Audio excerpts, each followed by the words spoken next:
히브리서 11장 4절 말씀 같이 한 목소리로 봉독합니다. 믿음으로 아벨은 가인보다 더 나은 제사를 하나님께 드림으로 의로운 자라 하시는 증거를 얻었으니 하나님이 그 예물에 대하여 증언하심이라. 그가 죽었으나 그 믿음으로써 지금도 말하느니라. 아멘. 히브리서 11장 1절로 3절에서 믿음이 무엇인가 하는 것을 다루었던 히브리서 저자는 오늘 본문 히브리서 11장 4절에서 믿음을 따라서 살았던 한 인물을 소개하고 있습니다. 그가 누굽니까? 아벨이죠. 4절 말씀은 그래서 이렇게 시작되고 있는 것입니다. 믿음으로 아벨은 가인보다 더 나은 제사를 하나님께 드림으로 의로운 자라 하시는 증거를 얻었으니 하나님이 그 예물에 대하여 증언하심이라. 그가 죽었으나 그 믿음으로써 지금도 말하느니라. 여기 언급되고 있는 이 아벨은 창세기 4장에서 나오는 인물입니다. 인류의 조상 아담과 하와가 하나님 앞에 범죄한 이후에 낳은 아들이 둘 있었습니다. 한 아들의 이름은 가인이고 한 아들의 이름은 아벨입니다. 이 형인 가인은 농사를 짓는 사람이었고 동생 아벨은 양을 치는 사람이었습니다. 근데 이들이 장성하여서 스스로 제물을 드릴 수 있는, 제사를 드릴 수 있는 그런 때가 되었을 때에 이 두 사람이 여호와 하나님께 제사를 드리게 되는데, 가인은 자기가 농사진 것들 중에서 취하여서 하나님 앞에 제물을 삼아 제사를 드렸고, 아벨은 자기가 치는 양 중에서 취하여서 첫 새끼와 그 기름으로 제사를 드렸습니다. 자, 두 사람이 하나님 앞에 제사를 드렸는데 문제는 한 사람의 제사는 하나님께서 받아주셨고 한 사람의 제사는 하나님께서 받아주시지 않았다는 것입니다. 히브리서 저자는 이 사건을 언급하면서 믿음으로 아벨은 가인보다 더 나은 제사를 하나님께 드렸다고 말합니다. 자, 그렇다면 믿음으로 하는 말은 무슨 말이고 아벨이 가인보다 더 나은 제사를 하나님께 드렸기 때문에 하나님께서 그 제사를 받았다고 하는 것은 무슨 의미를 가지고 있는가? 왜 하나님께서는 가인도 제사를 드렸고 아벨도 제사를 드렸는데 가인의 제사는 받지 않으시고 아벨의 제사만 받으셨는가? 그 이유가 무엇인가에 대해서 크게 두 가지 견해로 나누어집니다. 첫째 견해는 오늘 히브리서에서 믿음으로라고 하는 말씀하는 것에서 보듯이 아벨은 믿음의 사람으로서 그렇게 하나님 앞에 제사를 드렸지만 가인은 믿음의 사람이 아니었기 때문에 하나님 앞에 제사를 드린 것이 받아들여지지 않았다고 그렇게 생각하는 견해입니다. 가인이 드린 제물도 아벨이 드린 제물도 분명 하나님께서 받으실 만한 제물인데 문제는 사람에게 문제가 있다는 것입니다. 한 사람은 의인으로서 하나님께 제사를 드렸고 한 사람은 악인으로서 하나님께 제사를 드렸다는 것입니다. 제사 드리는 사람이 이 제사를 드리는데 적합한 사람이냐 아니면 부적합한 사람이냐, 그거를 가지고 이제 제사가 받아들여졌느냐 받아들여지지 않느냐 하는 것을 이제 의견을 내놓게 되는 것이죠. 이들은 레위기에 제사 제도를 언급합니다. 레위기를 한번 봐라. 레위기에도 양이나 염소나 소를 통하여 그렇게 드리는 제사가 있는 반면에 또 곡식을 통하여서 소제로 드리는 그런 예물들이 있지 않느냐. 그걸 봐서도 이 해석이 맞는 해석이다. 그렇게 얘기하는 것입니다. 결국은 뭐냐면 어떤 사람이 제사를 드렸느냐 하는 것이 문제지 어떤 제물로 제사를 드렸느냐 하는 것은 전혀 문제가 되지 않는다는 것입니다. 이런 견해를 가진 분 중에 대표적인 인물은 존 칼빈입니다. 존 칼빈은 창세기 강해에서 가인은 형식적인 제사를 드렸고 조금도 자신을 하나님께 헌신할 의사가 없는 제사를 드렸기 때문에 하나님께서 받으시지 않았다고 함으로써 제사 드리는 이 문제가 왜 안 받아들여졌느냐? 가인에게 문제가 있어서 그렇다, 이렇게 얘기를 합니다. 이 첫째 견해는 가인에게는 믿음이 없었으므로 가인이 무엇을 드리든지 그것이 양이든지 소든지 아니면 곡식이든지 상관없이 하나님께서는 받지 않는다. 그런 의견인 것입니다. 만일 가인이 어린 양으로 하나님 앞에 제사를 드리고 아벨이 곡식으로 하나님 앞에 제사를 드린다고 하더라도 하나님이 받으시는 제사는 아벨의 제사일 수밖에 없다. 이렇게 얘기하는 거예요. 자, 둘째 견해는 하나님께서 아벨의 제사를 받으시고 가인의 제사를 받지 않으신 것은 단순히 두 사람의 차이에 의한 것이 아니고 두 사람이 드린 제물의 차이 때문에 발생한 것이다. 이렇게 보는 것입니다. 만일 가인이 어린 양으로 제사를 드렸다면 그의 제사도 하나님께서 분명히 받으셨을 것이다. 이렇게 생각하는 거예요. 만일 아벨이라고 하더라도 아벨이 곡식으로 제사를 드렸다면 하나님은 분명히 받지 않으셨을 것이다. 이렇게 얘기하는 것입니다. 무엇이 중요하다고 보는 견해죠? 제물이 중요하다고 보는 견해인 것입니다. 드린 제사가 하나님께 받아들여졌느냐 받아들여지지 않았느냐 하는 것은 무엇 때문에 달라지느냐? 근본적으로 어떤 제물을 드렸느냐에 따라서 달라진다. 이렇게 얘기하는 것입니다.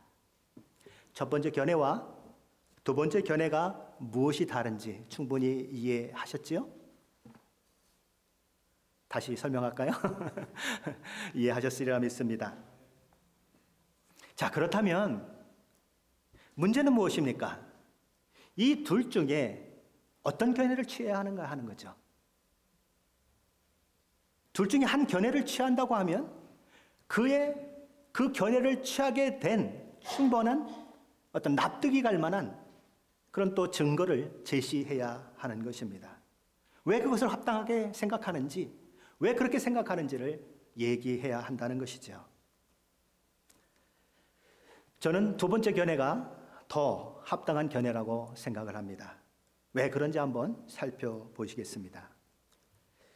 히브리서 저자는 믿음으로 아벨은 가인보다 더 나은 제사를 하나님께 드림으로 의로운 자라 하시는 증거를 얻었으니라고 기록합니다. 이 말씀을 조금만 더 자세히 보면 믿음으로 아벨은 가인보다 더 나은 제사를 하나님께 드렸다 이렇게 얘기해요. 아벨이 가인보다 더 나은 제사를 드리게 되는 일에 아벨의 믿음이 작용했다고 얘기합니다. 믿음으로 그렇게 얘기하는 거예요. 그럼으로써 또 그 이에 이제 이어지는 말은 어떻게 되죠? 그리고 이렇게 이어집니다. 더 나은 제사를 하나님께 드림으로 의로운 자라 하시는 증거를 얻었으니. 무슨 얘기냐 하면 아벨이 이미 의인이었기 때문에 하나님께 더 나은 제사를 드린 것이 아니고 아벨이 믿음으로 제사를 드렸기 때문에 의로운 자라 인정되었다고 성경은 얘기하고 있는 거예요. 그러니까 가인이 드린 제사를 받지 않으시고 아벨이 드린 제사를 받은 이유가 그 두 사람의 어떤 차이 때문이 아니고 그 두 사람이 드린 제물 때문에 일어난 것이라고 볼 수 있는 것입니다. 자, 그것을 다시 한번 더 생각해 보십시다. 가인과 아벨은 다 아담과 하와가 범죄한 이후에 태어난 아담의 자손들입니다. 그러므로 아담이 죄인 된 것처럼 가인과 아벨도 죄인일까요? 의인일까요? 죄인이에요. 로마서 5장 12절에 사도 바울은 이렇게 얘기합니다. 그러므로 한 사람으로 말미암아 죄가 세상에 들어오고 죄로 말미암아 사망이 들어왔나니 이와 같이 모든 사람이 죄를 지었으므로 사망이 모든 사람에게 이르렀느니라.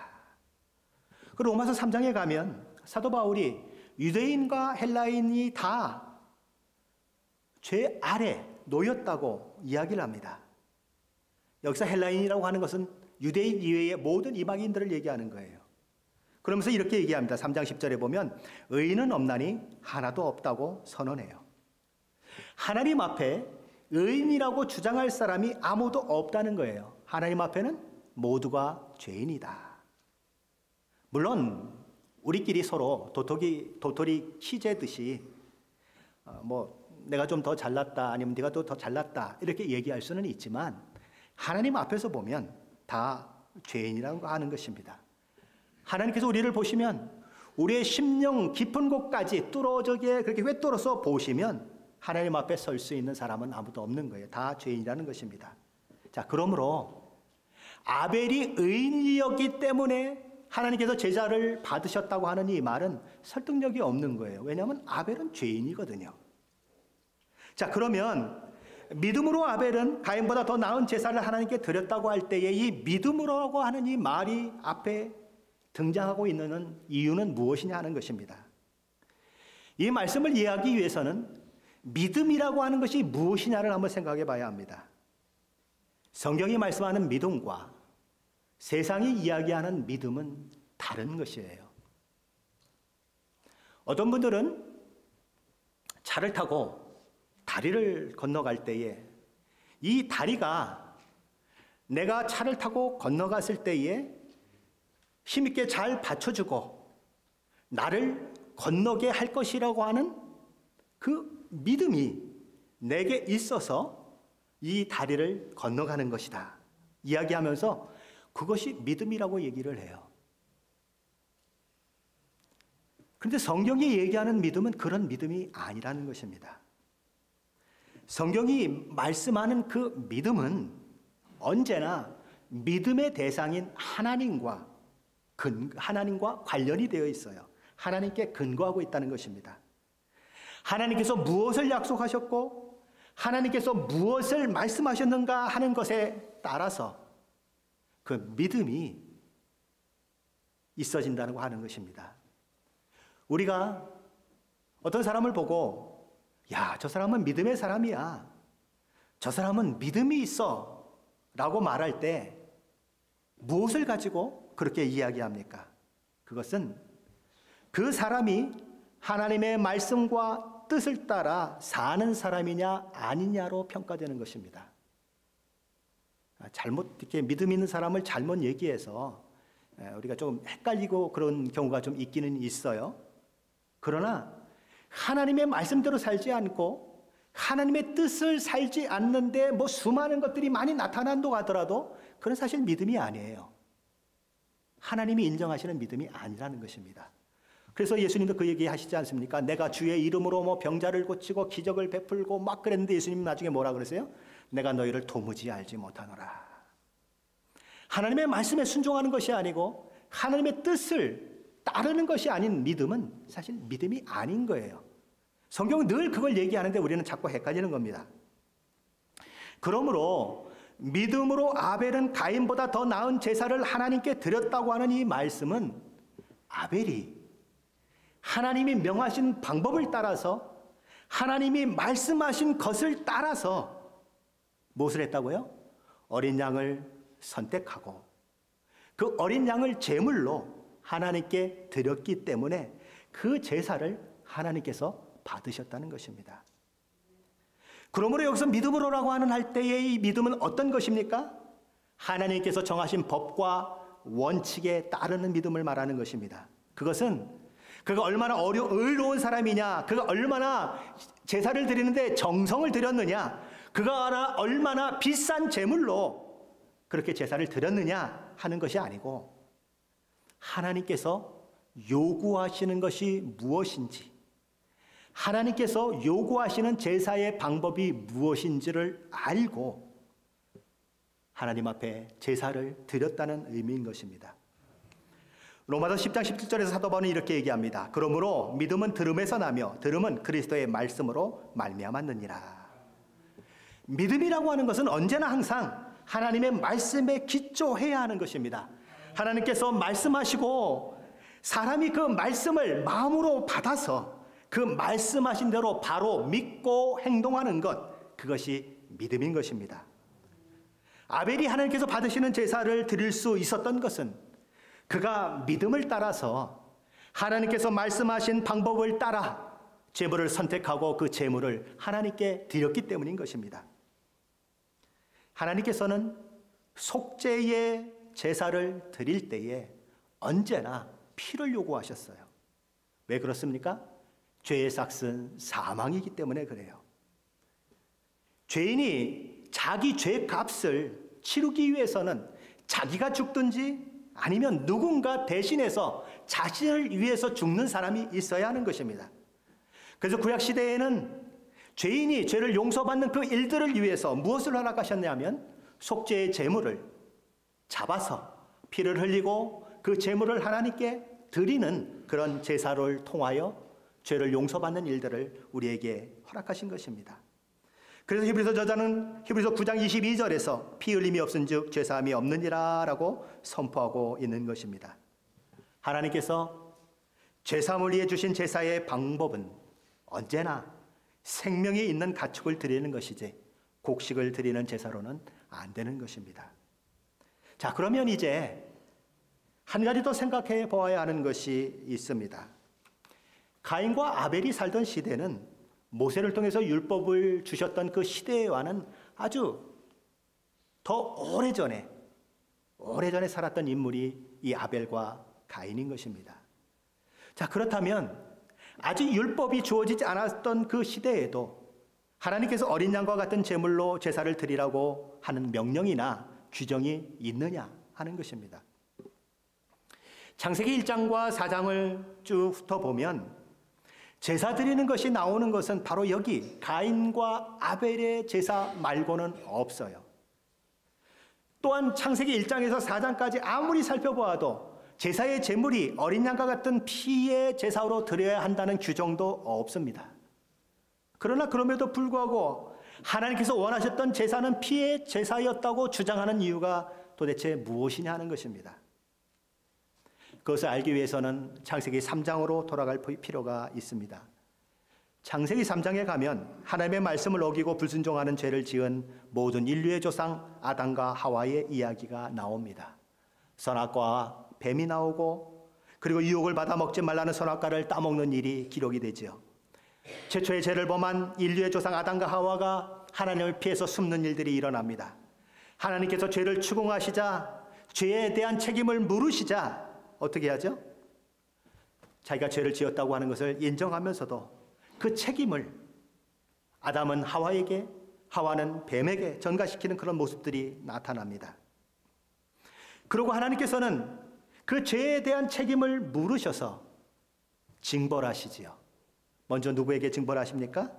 아담을 저주하기에 앞서서 누굴 먼저 저주하냐면 뱀을 저주해요. 그렇죠?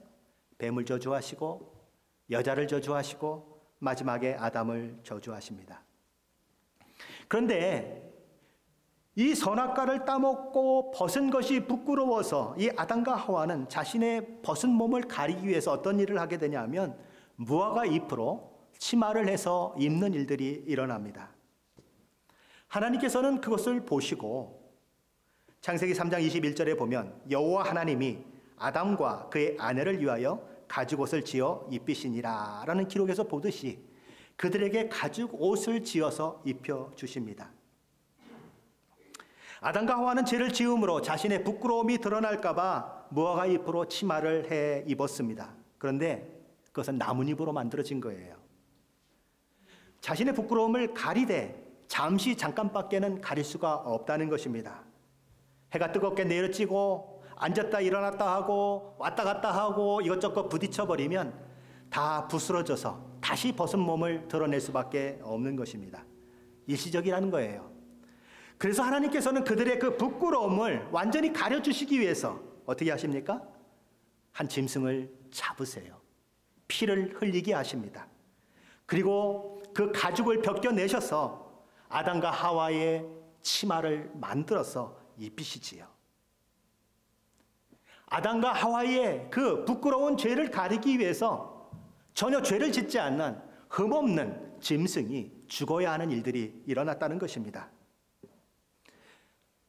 이 흠없고 죄 없는 짐승이 죽음으로 인해서 아담과 하와의 그 죄의 수치를 덮어주셨다는 거죠. 우리는 이 사건을 통해서 네 가지 중요한 사실을 깨닫습니다. 첫째는 죄인된 인간이 하나님 앞에 서기 위해서는 우리의 죄를 덮는 가리개가 필요하다는 것입니다. 둘째는 우리가 아담과 하와에서 경우에서 보듯이 나뭇잎이 그들의 수치를 가리는 데 아무 소용이 없었던 것처럼 인간의 어떤 노력도, 인간이 가진 어떤 것도 자신의 죄를 가릴 수는 없다는 것입니다. 세 번째는, 그러므로 인간의 그 모든 죄를 가리는 일을 위해서는 아담과 하와를 위하여서 하나님이 직접 나서시고 짐승을 잡아 가죽을 벗기고 그 가죽을 해서 입히신 것처럼 하나님이 준비하시고 하나님이 직접 나서야만 가능하다는 것입니다. 넷째는, 그 가리개를 준비하는데 한 마리의 무죄한 짐승이 피 흘려 죽어야만 했던 것처럼 범죄한 아담과 하와의 수치를 가리기 위해 주어진 그 짐승의 가죽으로 만든 가죽옷은 무엇을 상징하는가? 우리를 위해서 십자가에서 대신 죽으시고 우리를 위해 의의 옷을 입혀주심으로 우리의 죄와 허물을 가려주신 우리 주 예수 그리스도의 구속의 사건을 상징하고 있는 것이지요. 짐승이 대신 피 흘려 죽음으로 아담과 하와의 그 수치를 가려주듯이 우리 대신에 십자가에서 피 흘려 죽은 예수 그리스도를 통하여서 우리의 죄는 가려지고 우리는 주님의 그 의의 옷을 입게 됨으로써 오늘 우리는 하나님 앞에 살 수 없었고 하나님 앞에 설 수 없었던 죄인이었던 우리가 이제는 담대하게 하나님 앞에 나아갈 수 있는 길이 열려진 것입니다. 아담과 하와는 하나님께서 하신 이 일들을 통해서 무엇을 깨달았을까요? 피 흘림이 없이는 죄 사함이 없다는 사실을 깨달았을 것입니다.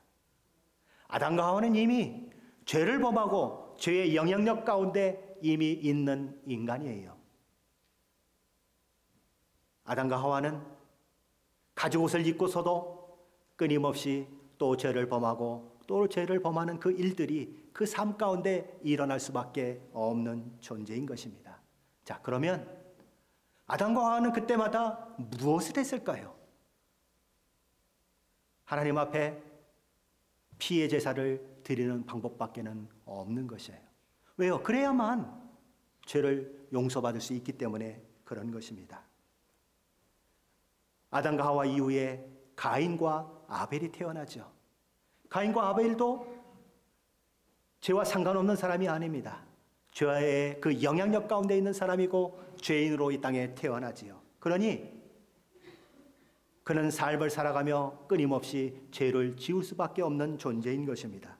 그래서 그 죄를 사함받기 위해서는 이 아담의 아들 가인과 아벨도 아버지가 어머니가 했던 것처럼 어떤 제사를 드려야 한다고요? 피의 제사. 그것을 드려야 하는 것입니다. 그것이 하나님께서 제정하신 것이고 그것이 하나님께서 죄를 용서받는 원칙으로 아담과 하와에게 가인과 아벨에게 주신 규정인 것입니다.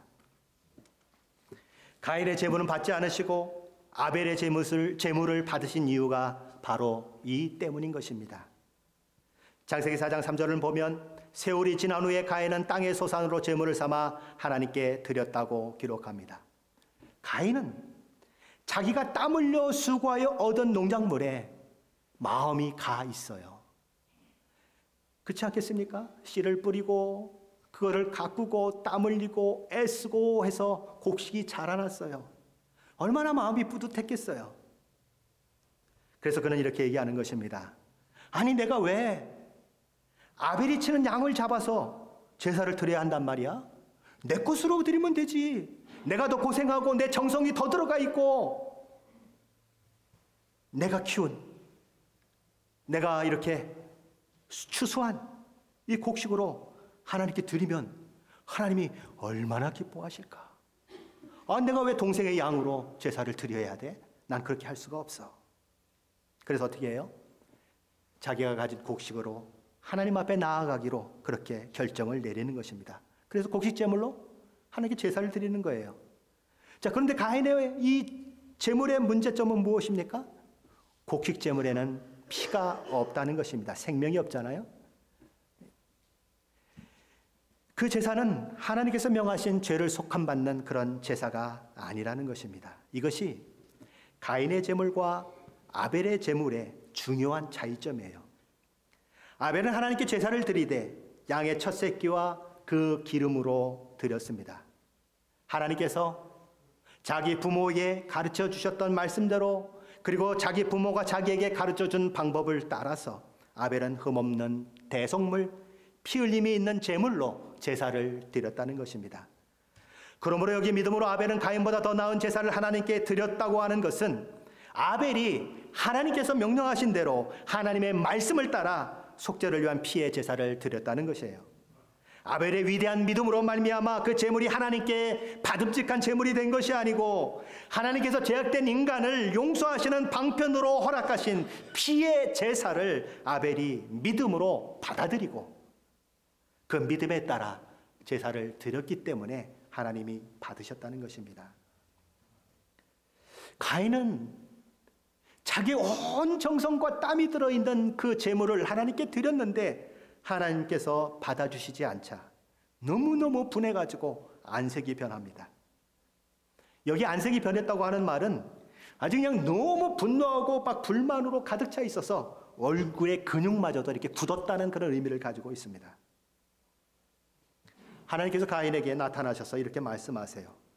내가 분하여 하면 어찌 됨이며 안식이 변하면 어찌 됨이냐.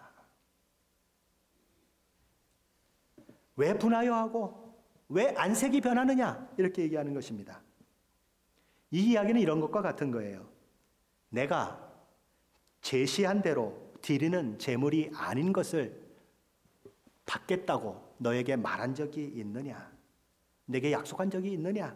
없지 않느냐?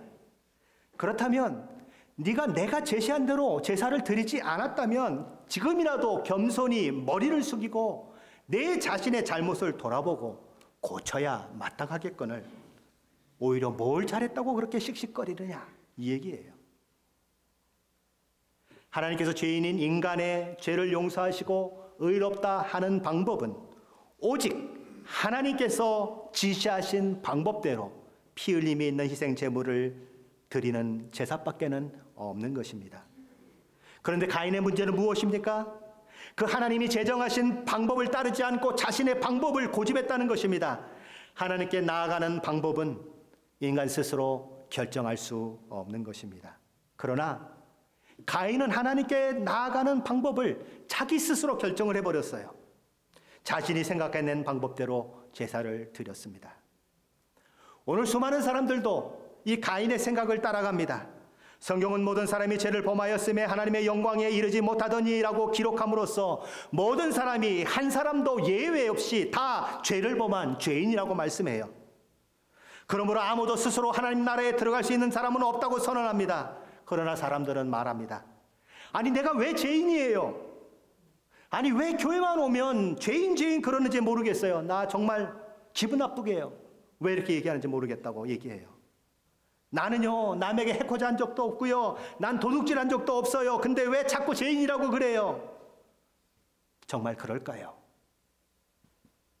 인생에 대한 깊은 통찰을 가지고 있었던 솔로몬은 전도서 7장 20절에서 이렇게 얘기합니다. 선을 행하고 전혀 죄를 범하지 아니하는 의인은 세상에 없다. 로마서 3장 10절은 의인은 없나니 하나도 없다. 이렇게 말해요. 크고 작은 죄가 있을 수는 있지만 하나님 앞에는 다 죄인이라고 선언하는 것이 성경의 선언이에요. 사도 요한은 요한일서 1장 8절에서 이렇게 얘기를 합니다. 만일 우리가 죄가 없다고 말하면 스스로 속이고 또 진리가 우리 속에 있지 아니할 것이요. 자신에게 죄가 없다고 이야기하는 사람은 어떤 사람이라고 합니까? 자기 자신을 속이는 사람이래요. 자기 자신을 속이지 않고는 나는 죄인이 아닙니다라고 얘기할 수 없다는 겁니다. 자신이 죄가 없다고 하는 사람은 자신을 속일 뿐만 아니라 하나님도 속이는 사람입니다. 요한일서 1장 10절이 그걸 얘기합니다. 만일 우리가 범죄하지 아니하였다 하면 하나님을 거짓말하는 이로 만드는 것이니 또한 그의 말씀이 우리 속에 있지 아니하니라. 하나님께서는 모든 사람이 다 죄인이라고 얘기를 해요. 그런데 나는 죄인이 아닌데요 하고 나서면 둘 중에 하나가 틀린 거예요. 그렇죠? 하나님이 틀리시든지 인간이 틀리든지 둘 중에 하나는 틀릴 수밖에 없는 겁니다. 나는 죄인이 아니에요 하는 건 뭐예요? 하나님은 틀리셨어요. 내가 맞는 겁니다. 이렇게 얘기하는 거예요. 결국은 뭐예요? 하나님이 모든 사람이 죄인이라고 얘기했는데 하나님이 틀리셨으니까 하나님은 거짓말하신 분이 되는 겁니다. 그 얘기를 하고 있는 겁니다. 야고보서 4장 17절에 보면 이 죄에 대한 범위가 우리가 생각하는 것보다 더 포괄적이고 더 넓어져요. 이렇게 얘기합니다. 사람이 선을 행할 줄 알고도 행하지 아니하면 죄니라. 나쁜 짓을 하지 않는 것만이 죄가 아니고요. 적극적으로 선을 행하지 않으면 죄라고 얘기해요. 사도 요한은 요한일서 3장 15절에서 이렇게 얘기합니다. 형제를 미워하는 자마다 살인하는 자니. 미워만 해도요, 살인했대요. 예수님은 이렇게 얘기합니다. 형제를 향하여 미련한 놈이라고 하는 자는 지옥불에 떨어진다. 음욕을 품고 여자를 보는 자마다 마음에 이미 간음하였느니라. 이런 말씀들이 있는데도 불구하고 여전히 나는 죄인이 아니에요 하고 주장하는 사람이 있다면 그 사람은 자기 자신을 속이는 것입니다. 자기 자신이 어떤 사람인지를 제대로 바라보지 못하고 있는 거예요. 또한 그것을 넘어서서 모든 사람이 죄인이라고 말씀하시는 하나님을 거짓말쟁이로 몰아붙이는 사람입니다. 우리는 다 죄를 지은 죄인이에요. 죄를 지어서 사망에 들어갈 수밖에 없는 존재들입니다. 죄인은 하나님 앞에 설 수가 없어요. 죄인은 하나님 나라에 들어갈 수가 없습니다. 그래서 모든 사람이 죄를 범하였음에 하나님의 영광에 이르지 못하더니라고 하는 이 성경의 기록이 있는 것입니다. 자, 그렇다면 죄인된 우리가 죄를 용서받을 수 있는 길이 있을까요? 있습니다. 우리의 죄를 대신 속죄하기 위해서 십자가에서 우리 대신 죽으신 예수 그리스도를 믿음으로 받아들일 때 우리는 죄를 용서받고 하나님의 자녀로 거듭나고 천국을 소망하는 자가 되는 것입니다. 예수께서는 이렇게 말씀하셨어요. 나는 길이요 진리요 생명이니 나로 말미암지 않고는 아버지께 올 자가 없느니라. 죄인이 죄를 용서받고 의롭게 되어 하나님 나라에 들어가는 일은 오직 예수 그리스도를 통해서만 가능하다고 말씀하셨습니다. 사도 베드로도 이렇게 말해요. 다른 이로서는 구원을 받을 수 없나니 천하 사람 중에 구원을 받을 만한 다른 이름을 우리에게 주신 일이 없음이라. 오직 예수님을 통해서만 구원이 가능하다고 선언합니다. 그런데 사람들은 자꾸 이거를 거부하려고 합니다. 자기 생각, 자기 판단을 따라 잘 살면 나는 천국에 들어갈 수 있다고 생각을 해요. 마치 누구 같이요? 가인과 같이 그러는 것입니다. 가인이 하나님께 제사함 받는 방법을 무시해버리고 피 흘림이 있는 속죄 제사를 드리지 아니하고 곡식의 제사를 드리고 하나님 받아주십사 하고 요구하다가 하나님이 받아주시지 않으니까 그냥 성질내고 그러는 것처럼 우리도 우리 방법대로 하나님이 제시한 방법이 아니라 우리 방법대로 이렇게 살면 천국에 가고 저렇게 살면 천국에 가고 그러다가 어느 날 하나님 앞에 설 때에 내가 도무지 너를 알지 못하노라 그 소리를 들으면 우린 누구처럼 될까요? 가인처럼 되는 거예요. 예수님 말씀하시잖아요. 이를 갈며, 그렇죠? 이를 갈며 너무너무 분해서 이를 갈며 그 바깥에서 애통하고 분노하고 그런 일들이 있겠다고 얘기하는 것입니다. 가인이 하나님께서 죄를 사함 받는 방법으로 주신 피 흘림 그 속죄의 제사를 드리지 않음으로써 자기 반복, 자기 판단을 따라 곡식을 드리는 제사를 고집함으로써 망했다고 하는 것을 기억하셔야 하는 것입니다. 하나님께서는 우리의 죄를 용서받는 유일한 길로 제시하신 것은 예수 그리스도의 십자가뿐입니다. 우리의 죄값을 대신 치르시기 위해서 십자가에서 피 흘려 죽으신 예수 그리스도를 통해서만 구원을 받을 수 있습니다. 하나님께서는 하나밖에 없는 아들을 십자가에 못 박으셨어요. 저와 여러분을 구원하시기 위해서 예수 그리스도를 십자가에 못 박고 이 길이 내가 구원받는 길이요, 이 길이 내가 생명을 얻는 길이다, 그렇게 제시하셨는데 그것을 무시하고 내 방법대로 내 생각대로 구원을 얻겠다고 생각한다면, 고집한다면 그것은 사실상 하나님을 멸시하는 행동인 것입니다. 그것은 하나님께서 마련해 놓으신 유일한 길을 거부하는 거예요. 그러면 그 사람에게는 지옥의 형벌밖에는 남아지는 것이 없는 것입니다. 아벨은 하나님께서 제시하신 방법에 따라 피 흘림이 있는 속죄 제물로 제사를 드림으로 하나님께서 그 제사가 받은 바 되고 의로운 자라 하는 증거를 얻었습니다. 휩쓸 저자는 마지막에 이렇게 얘기합니다. 그가 죽었으나 그 믿음으로써 지금도 말하느니라. 무슨 얘기를 하고 싶은 것일까요? 아벨이 걸은 그 믿음의 길을 걸으라는 것입니다.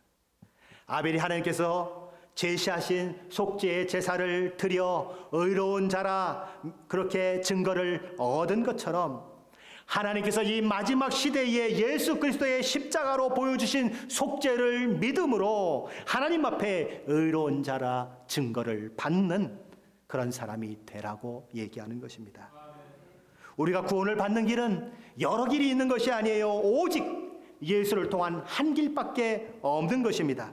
우리의 어떤 노력, 우리의 어떤 선행, 우리의 어떤 것도 우리의 죄를 용서받고 하나님 나라에 들어가게 하지 못한다는 거예요. 오직 예수 그리스도의 십자가의 피의 대속을 믿는 믿음으로만 우리는 구원을 얻을 수 있고 천국에 들어갈 수 있는 것입니다. 아직 예수 그리스도를 믿음으로 얻는 이 구원을 받지 못하신 분들이 혹시 이곳에 있으십니까? 여러분은 죄인이에요. 여러분은 죄의 용서가 필요한 사람이에요. 아벨이 믿음으로 피의 제사를 드려 죄의 용서를 받고 의인이라 인정받았듯이 여러분은 주님의 십자가의 피로 이루신 구원을 믿음으로 죄의 용서를 받고 의롭게 되어 천국 백성이 되어야 할 사람들이에요. 이미 예수를 믿은 분들이 있으십니까? 이미 예수를 믿어 구원 받으셨습니까? 그렇다면 내게 허락된 이 구원이 얼마나 큰 은혜인 줄을 날마다 묵상하십시오. 하나님께서 이 복된 은혜를 우리에게 허락하시기 위해서 독생자를 십자가에 못 박으셨는데 어떻게 그 하나님 앞에 감사하지 않을 수 있고 어떻게 그 하나님을 찬양하지 않을 수 있겠습니까? 어떻게 찬양이 불려지는데 맹맹하니 앉아서 찬양을 할 수가 있겠습니까? 내 온 마음을 다하여 내 온 목숨을 다하여 찬양을 드리고 또 드려도 다 찬양할 수 없는 그 하나님의 앞에서 어찌 우리가 감격과 감사의 예배를 드리지 않을 수 있겠습니까? 어찌 그 아들을 우리에게 허락하신 그 하나님 앞에 우리가 그 순종의 귀한 발걸음을 가지 않을 수 있겠습니까? 오늘 아벨의 제사와 가인의 제사를 통해서 저와 여러분에게 복음이 무엇인지가 설명이 되었습니다. 그렇다면 정말 아직도 예수를 마음 가운데 믿지 않는 분들이 있다면 이제 하나님 앞에 나아가십시오. 하나님, 그렇습니다. 나는 죄인입니다. 하나님, 그렇습니다. 나의 이 모든 죄는 예수 그리스도의 십자가밖에는 용서받을 방법이 없습니다. 하나님이 주신 이 놀라운 구원의 방법을 따라 내가 예수를 믿고 오늘 나의 죄를 용서받고 의롭게 되기를 소원합니다. 하나님, 나의 기도를 들으시고 나를 받으시고 나를 믿음의 그 자리에 있도록 나에게 믿음의 이 출발이 있을 수 있도록 도와달라고 정말 마음으로 하나님 앞에 기도하십시오. 그러면 하나님께서 그 심령 속에 들어와 그 마음 가운데 그 놀라운 믿음을 고백한 그 마음 가운데 좌정하시며 그의 삶을 인도하시고 하늘 백성으로서 이 땅을 살며 하늘을 소망하며 살아갈 뿐만 아니라 늘 하나님의 자녀의 놀라운 축복과 복을 누리게 되는 귀한 일들을 허락하실 것입니다. 함께 기도하십시다.